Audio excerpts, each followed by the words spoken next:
Sumainyo ang Panginoon. At sumainyo Ang mabuting balita ng Panginoon ayon kay San Marcos. papuri sa iyo, Panginoon.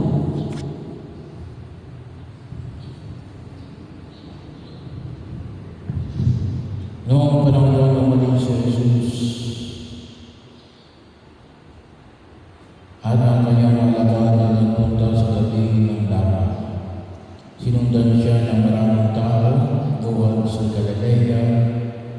Nagdatingan din naman ang napakaraming tao mula sa Judea, sa Jerusalem, sa Idumea, sa ibayo ng Jordan, at sa palibot ng Tiro at Sidon.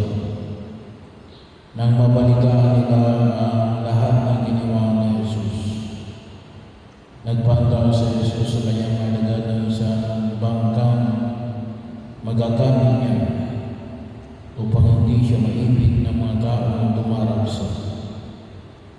Marami na siya pinagaling, kaya pinagtumugan siya ng lahat ng may sakit upang mahipo malaman nila. Bawat inaalihan ng masamang espiritu na nakakita sa kanya ay nagpapakita pa sa harapan niya at sumisigaw, "Ikaw ang anak ng Diyos." At mahigpit silang pinagbawalan na Jesus. Ayaw niyang ipaalam kung sino siya. Ang mabuting balita ng Panginoon.